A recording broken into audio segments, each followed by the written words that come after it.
One thing I wanted to show you guys is, as you can see, I have 4 HVAC control panels completely disassembled for the most part. But what I wanted to show you is something that I believe is problematic for most of these cars after 4 decades of use. And that is what I refer to as the HVAC control unit base plate. So if you notice here, there is this big opening, which really is intended for one end of the cable, and it fits like so. But nothing really secures this in place.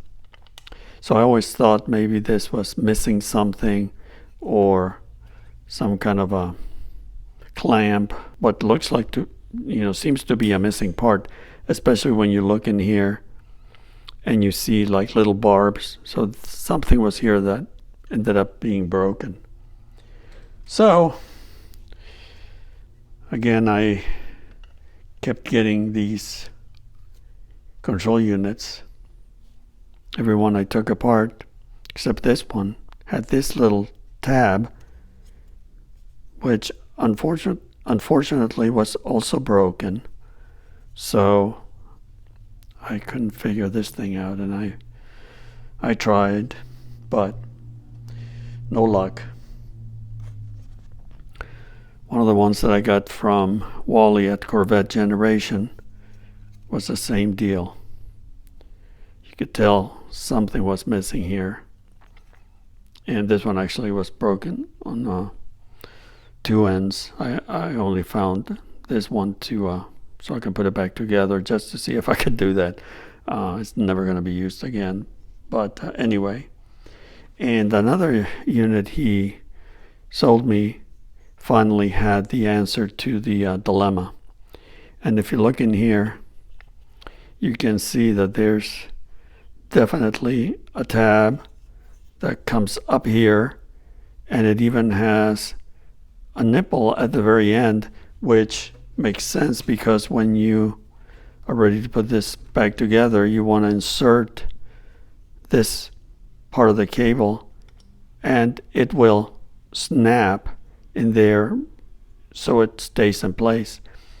So if you're having issues with your HVAC unit, first of all, you have to, there's no way around that.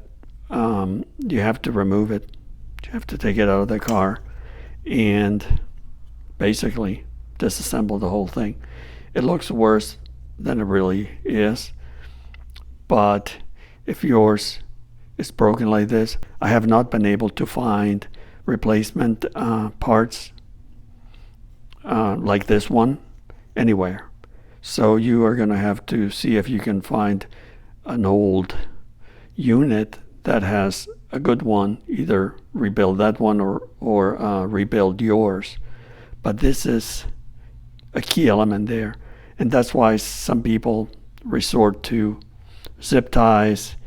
As you saw on one of my posts to the community tab, someone had used like this copper wire, which, believe it or not, was pretty effective at holding the cable in place. But again, if you want to do it right, you need the one with the whole tab here, so it's going to keep everything properly in place. This is the kind of stuff that sometimes forces you to go and spend $150 to $200 buying a complete assembly, when all you really need is one of these. And again, if no one is making replacement parts, well, you're going to have to resort to buying an old unit, but you want to make sure that that complete tab is going to be in place so it actually does what it's supposed to do. So just a quick video to explain all of that. All right, that's it for now. Thanks for watching.